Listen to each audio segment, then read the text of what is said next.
Hello guys, how are you all? I hope you are all fit and fine at home.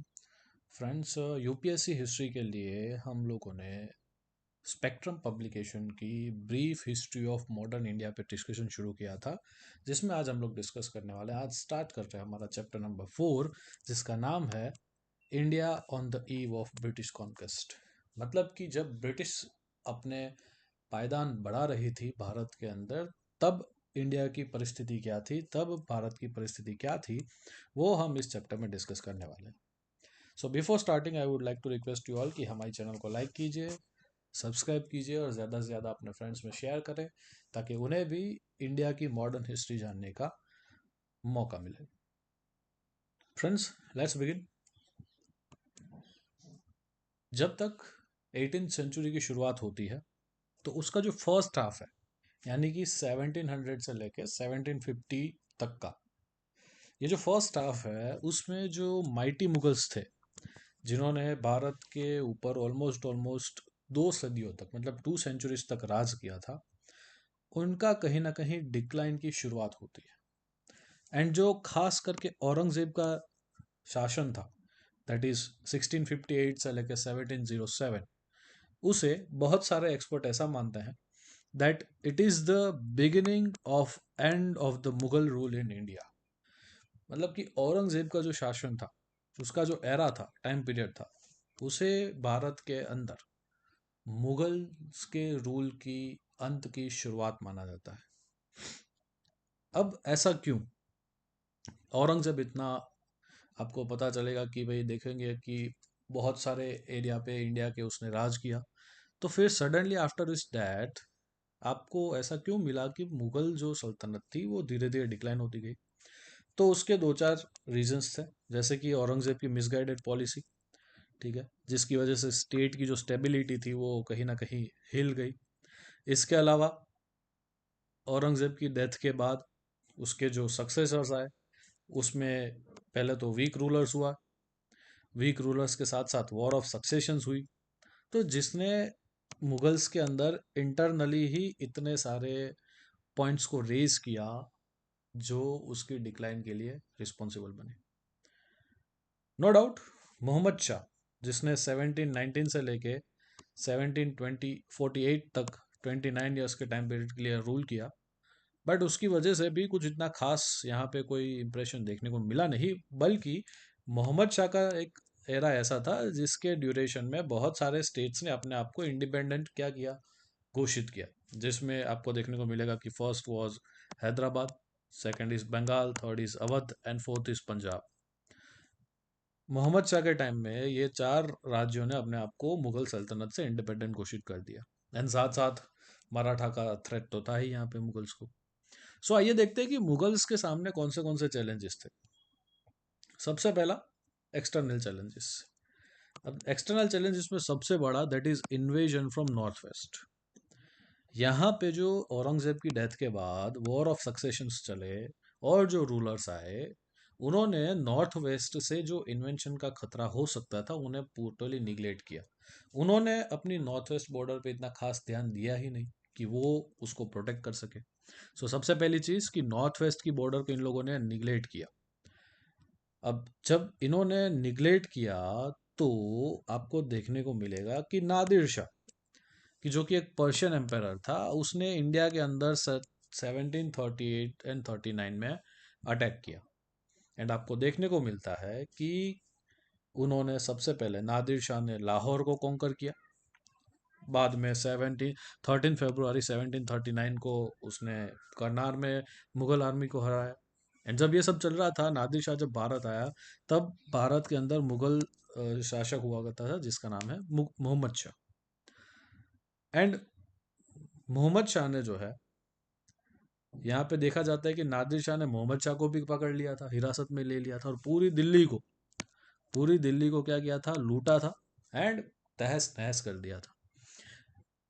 Records ऐसा कहते हैं कि नादिर शाह जो भारत में आया, दिल्ली में लूट मचाई, उसमें जो मयूर आसन था जो कि शाहजहां ने बनाया था, उसे भी अपने साथ ले गया।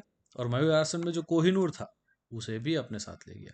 और तो और, यह बंदा यहाँ पे नहीं रुकता, इसने 70 करोड़ रुपीस की लूट मचाई, ठीक है, 70 करोड़ रुपीस। आप देखिए 1739 के 70 करोड़ रुपीस आज के वैल्यूएशन बहुत ज़्यादा होती है भाई साहब।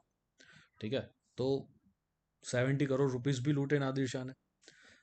अब जब नादिर शाह आ ही गया था तो उसने बहुत ही स्ट्रेटेजिकली इंपॉर्टेंट लोकेशन जो था मुगल टेरिटरी का, दैट इज काबुल, उसे अपने अंडर कर लिया।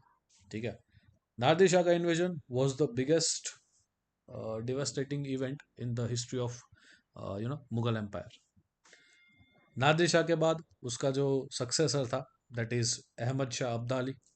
ठीक है, जिसे बहुत फेमस तरीके से अहमद शाह दुर्रानी भी कहते हैं बहुत सारे लोग। इसने 1748 से लेके 1767 तक बहुत बारी इंडिया के अंदर आक्रमण किए। ठीक है, सबसे पहली ट्राई उसने कब की, जब 1751 में उसने पंजाब के अंदर आक्रमण किया और पंजाब कैप्चर कर लिया। ठीक है, ये बंदा यहाँ नहीं रुकता, अगेन 1757 में आता है, इसने दिल्ली को कैप्चर किया।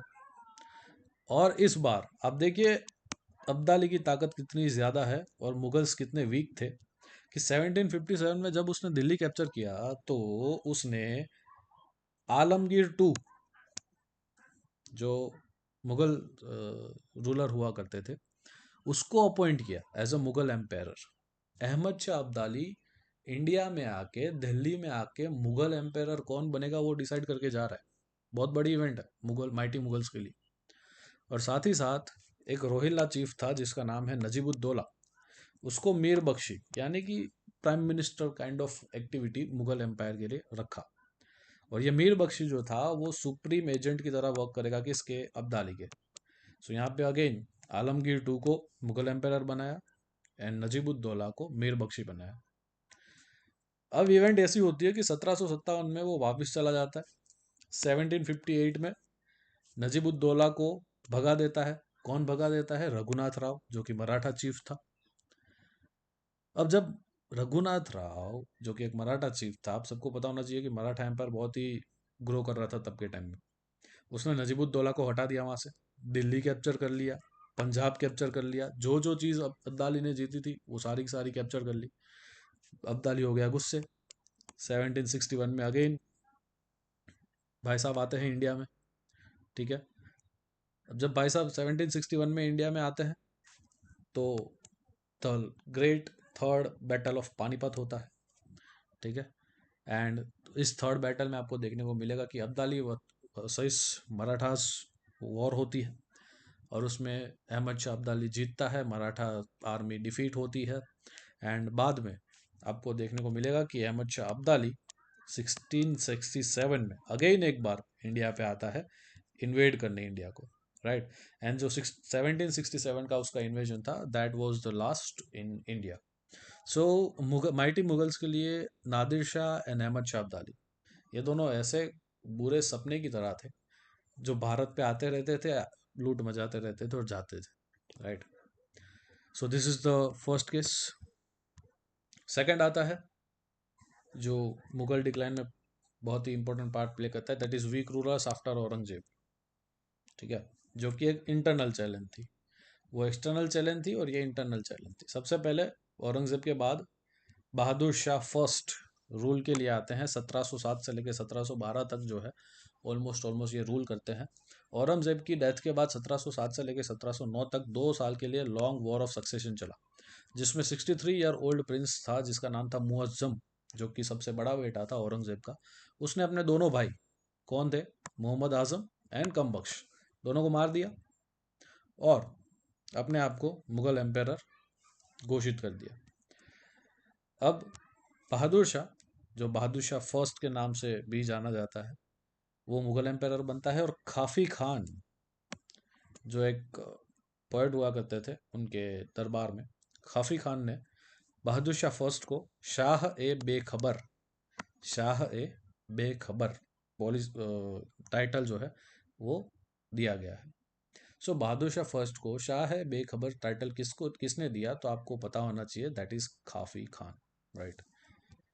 शाह ए बेखबर क्यों, बेखबर इंसान किसे कहते हैं, जिसे कोई बात की आगे पीछे की कोई समझ नहीं होती, उसे कोई आगे पीछे की पता नहीं होता। तो बहादुर शाह फर्स्ट ऐसा ही था जब एम्पायर बना तो उसे आगे भी किसी का कुछ नहीं पता था, उसे बस राजा बनना था इतना पता था। राजा बन के करना क्या है ये कुछ नहीं पता था उसे। बंदे ने सबसे पहले क्या किया, सबसे पहले मराठा, राजपूत एंड जाट्स के साथ जो है वो पैसिफिक पॉलिसी अपनाई कि भाई ठीक है, आप अपने हिसाब से रहिए, हम अपने हिसाब से रहते हैं, लेकिन मैं सुपीरियर हूँ ऐसा आपको मानना पड़ेगा। So they were okay with that. Maratha prince जो थे, दैट इज शाहू महाराज, जो बाद में छत्रपति शाहू महाराज की तरह से जाना गया, उनको मुगल्स की जो कैप्टिविटी थी यानी कि जेल थी उसमें से छोड़ा गया है। राजपूत चीफ जो थे, वो राजपूत चीफ को भी कहा गया कि भाई आप अपने अपने राज्य संभाले, हमें कोई वांधा नहीं है। सिख लीडर जो थे उनको थोड़ा सा प्रॉब्लम था, जिनका नाम था बंदा बहादुर। उन्होंने मुस्लिम्स पे अटैक किया पंजाब में। नो डाउट बहादुर शाह ने उसके ऊपर एक्शन भी लिए, बट वो इतने कुछ खास स्ट्रिक्ट एक्शन नहीं थे जो रोक सके। आखिरकार 5 साल बाद 1712 में उनकी डेथ हो जाती है, एंड एक नए मुगल एम्पायर हमें मिलते हैं जिनका नाम है जहानदार शाह। ठीक है, जिनका नाम है जहानदार शाह, जो कि 1712 से लेकर 1713 के लिए 1 साल के लिए क्या करते हैं, राज करते हैं। अब जुल्फिकार खान जो थे, उनकी मदद से जहानदार शाह एम्पायर बनते हैं, एंड जुल्फिकार खान को as a prime minister appoint किया जाता है, जिन्होंने इजारा सिस्टम लागू करी आपके मुगल एम्पायर में। साथ ही साथ जहानदार शाह ने एक इम्पोर्टेंट चीज़ की, दैट इज़ जजिया को एबोलिश किया। जजिया दैट इज़ कि जो भी नॉन मुस्लिम कम्युनिटी है, अगर उनको अपने धार्मिक स्थानों पर दर्शन करने के लिए जाना है तो जजिया कर देना पड़ता था। It is a kind of tax. Akbar ने इसे सबसे पहले एबोलिश किया था, औरंगजेब ने वापस लगाया, जहानदार शाह ने इसे वापस एबोलिश किया। सो इसके टाइम में ये है कि इंपॉर्टेंट इवेंट बनती है। इसके बाद मोस्ट इंपॉर्टेंट आता है फर्रुखशियार, जिसने 1713 से लेकर 1719 तक राज किया। लेकिन ये 6 साल के टाइम पीरियड में ब्रिटिशर्स ने बहुत इंपॉर्टेंट काम कर लिया। अब जहानदार शाह को मारने के बाद फर्रुखशियार जो है वो सैयद ब्रदर्स, जो कि अब्दुल्ला खान एंड हुसैन अली है, अब्दुल्ला खान एंड हुसैन अली को सैयद ब्रदर्स के नाम से जाना जाता था, जिन्हें किंग मेकर्स भी कहा जाता था। तो इनकी मदद से ये बंदा जो है जहानदार शाह को मारता है और खुद क्या बनता है, एम्पायर बनता है। फर्रुख शाह ने रिलीजियस टॉलरेंस की नीति अपनाई थी, पॉलिसी अपनाई थी, एंड इसने अगेन जो पिलग्रिमेज टैक्स था, जो जजिया कर था, उसे क्या किया, एबोलिश किया। Most important event Farrukh Shah के टाइम पीरियड की, दैट इज 1717 में, 1717 में उसने ब्रिटिश को क्या दिया, फरमान दिया, और उस फरमान के तहत बंगाल, बिहार और उड़ीसा के जो आपको जो यहाँ पे पर्टिकुलर एरिया में जो बिजनेस करने के राइट्स हैं, वो बिजनेस के राइट्स जो है वो फर्रुख शियार ने ब्रिटिशर्स को दिए थे। यहाँ पे आप कंफ्यूज मत हो जाना दैट फर्रुख शियार एंड शाह आलम, क्योंकि शाह आलम ने बंगाल, बिहार एंड उड़ीसा के दीवानी राइट्स दिए थे, जबकि इसने खाली फरमान दिया था कि आप यहाँ पे बिजनेस कर सकते हो, रेवेन्यू रेवेन्यू कलेक्शन का कुछ नहीं आया। ठीक है। सो फर्रुख शियार ने 1770 में ब्रिटिशर्स को फरमान दिया कि ठीक है आप बिजनेस कर सकते हो। इसके अलावा 1719 आते आते तक फर्रुख शियार की सैयद ब्रदर्स से आपसी दुश्मनी बन गई। अब जिनकी हेल्प की वजह से वो एम्पायर बना है, उसी के खिलाफ ये लोग क्या कर रहे हैं, एक्शंस हो रही है, दोनों एक दूसरे के खिलाफ हो गए। तो सैयद ब्रदर्स बहुत ही एक्टिव थे। सैयद ब्रदर्स पेशवा बालाजी विश्वनाथ के पास जाते हैं और कहते हैं कि भाई फर्रुख शियार को हटा दो। ठीक है। तो पेशवा बालाजी विश्वनाथ को तो ये मौका मिल गया मराठा एम्पायर को एक्सपांड करने का। तो इन्होंने क्या किया, इन्होंने दिल्ली जाके फर्रुख शियार को हटाया। ठीक है। एंड फर्रुख शियार को हटा के उसको अंधा कर दिया, उसको मार दिया। ठीक है। फर्रुख शियार को ना खाली किंग से हटाया है, एम्पायर से हटाया है, बल्कि उसको अंधा कर दिया और उसे मार भी दिया। एंड आपको ये जान के ताज्जुब होगा that this is the first time in the Mughal history कि किसी भी एम्पायर को उरी के नोबेल्स के द्वारा मारा गया हो। मतलब फर्रुख शियार एक एम्पायर था और जो सैयद ब्रदर्स थे वो उसके नोबेल्स थे। तो ऐसा पहली बार हुआ है मुगल हिस्ट्री में कि एम्पायर को उसी के नोबेल्स के द्वारा क्या किया गया हो, मारा गया हो।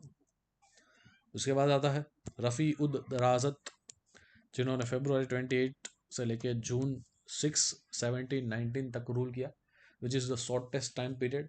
कोई शॉर्टेस्ट मुगल एम्पायर रहा हो तो वो है रफ़ी उद दराजत। इसके बाद आता है रफ़ी उद दौला, जिन्होंने जून 6 से लेके सितंबर 1779 तक रूल किया।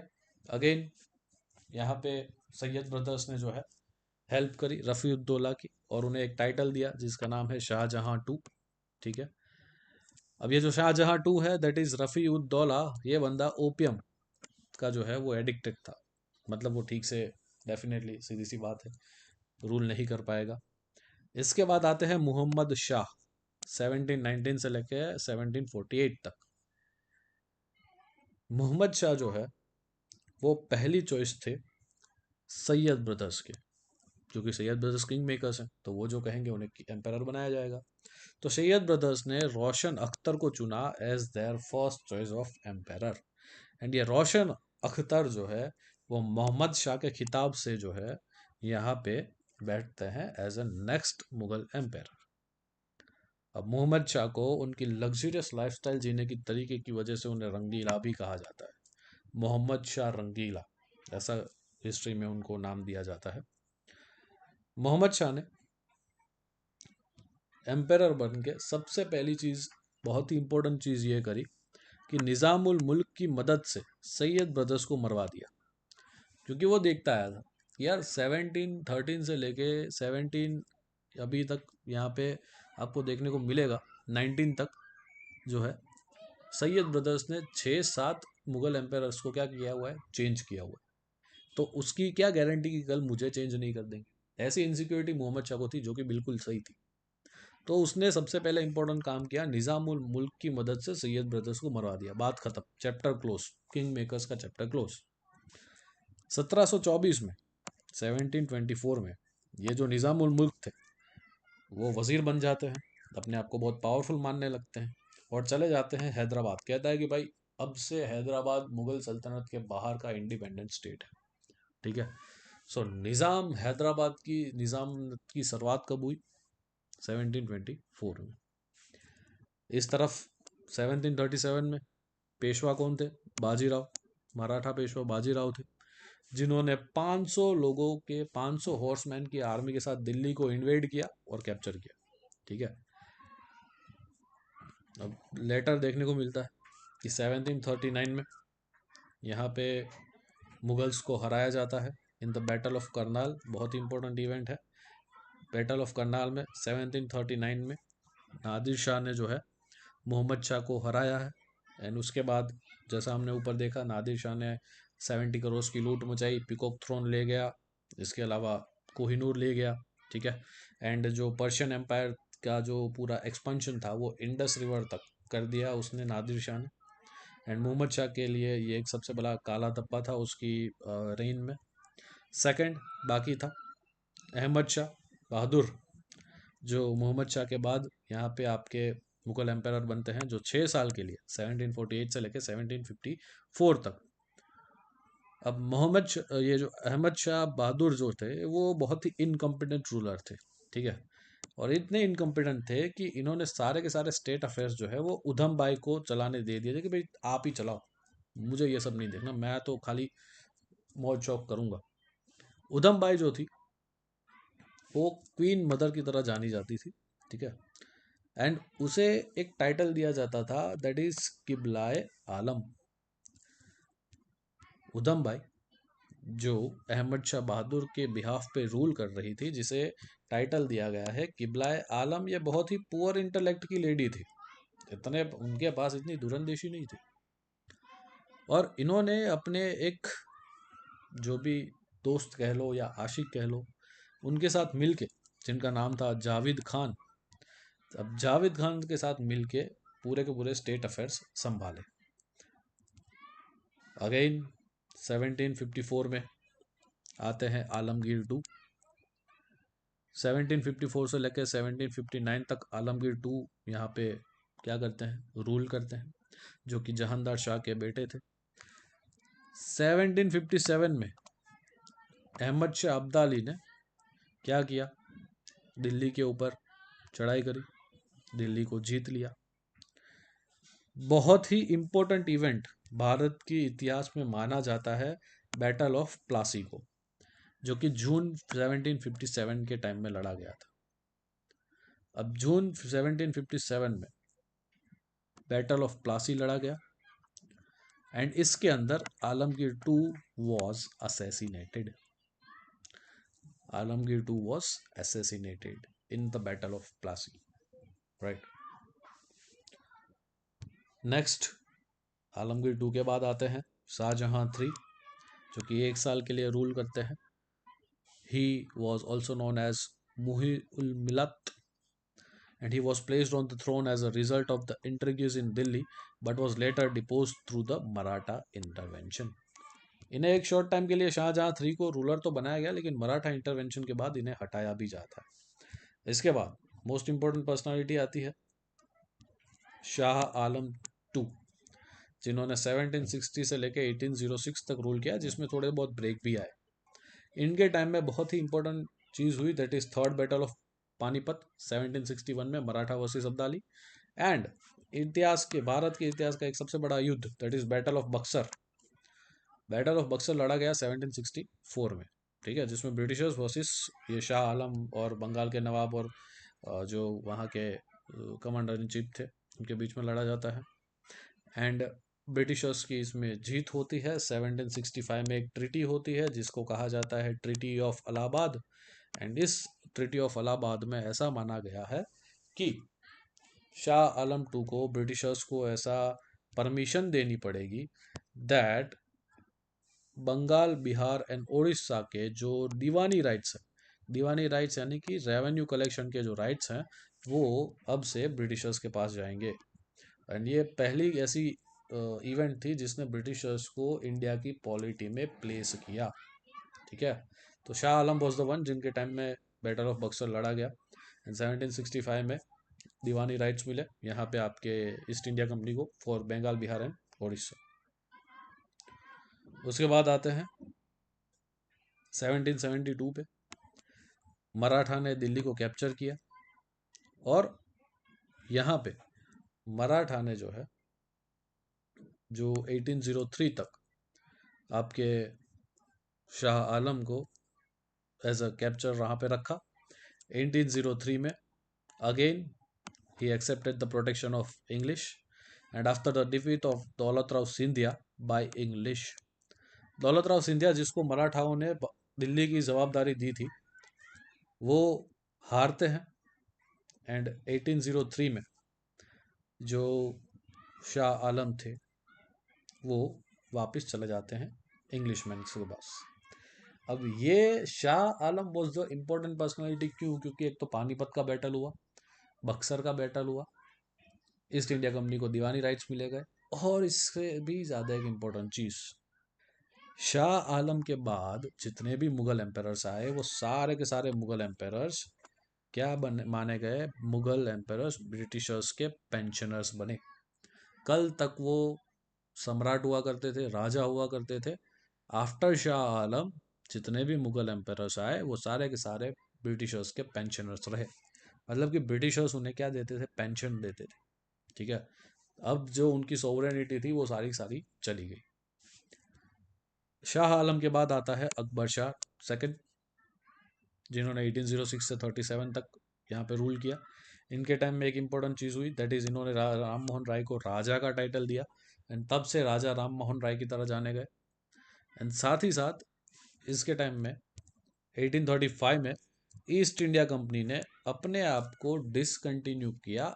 कैसे अपने आप को डिसकंटिन्यू किया? As an subject of Mughal empire, ठीक है। अकबर शाह सेकंड के टाइम से East India Company is no more a subject of Mughal empire, and Mughal empire के नाम से इंडिया में जो कॉइनेज पब्लिश होता था, वो कॉइनेज भी अब पब्लिश नहीं होगा, right. So again Akbar Shah two खराब हालत में। इसके बाद the last was Bahadur Shah two, जिन्होंने 20 साल के लिए 1837 से 1857 तक रूल किया। And Bahadur Shah two was famously known as Zafar, जो उनकी एक सरनेम भी थी, राइट। बहादुर शाह जफर जो थे, उनके टाइम में एक बहुत इंपॉर्टेंट इवेंट होती है, दैट इज 1857 का रिवॉल्ट, ठीक है। इंडिया के अंदर बहादुर शाह जफर को 1857 के रिवॉल्ट में एम्पायर ऑफ इंडिया माना गया है। And after the defeat of him, 1857 का रिवॉल्ट खत्म होने के बाद जो क्वीन विक्टोरिया का एक पूरा का पूरा जो एक डिक्लेरेशन था जो नवंबर 1858 में आया, उसमें बहादुर शाह जफर को कैप्चर कर लिया गया इंग्लिशमैन के द्वारा और भेजा जाता है रंगून, जो कि आज के टाइम का बर्मा कहा जाता है, ठीक है, जो म्यांमार में पड़ता है। रंगून में उन्हें भेजा जाता है एज अ कैप्टिव, एंड वहाँ पे उन्हें पेंशन भी दी जाती है, वहाँ पे उन्हें नज़र कैद रखा जाता है और जब तक जिएंगे तब तक उन्हें वहीं पे रहना पड़ेगा। ऐसा पूरा का पूरा एक क्या कहा गया था, पूरा का पूरा एक यहाँ पे डिक्लेरेशंस में एक्सेप्टेंस दिया गया था। फाइनली 1862 में यहाँ पे उनकी डेथ होती है, एंड इनकी डेथ के साथ क्वीन विक्टोरिया के डिक्लेरेशन जो कि 1858 में हुआ था, नवंबर 1858 वॉज द डे कि जब माइटी मुगल एम्पायर जो बाबर ने रखा था, हुमायूं जिसमें हो गए, अकबर हो गए, जहांगीर, शाहजहां, औरंगजेब जैसे माइटी मुगल्स हो गए, उनका जो साम्राज्य है वो ऑफिशियली लीगल टर्म्स में एंड किया गया, right. So this was the story, this was the whole scenario कि किस तरीके से जो माइटी मुगल्स थे उनका ऑलमोस्ट डिक्लाइन हो जाता है after the death of Aurangzeb.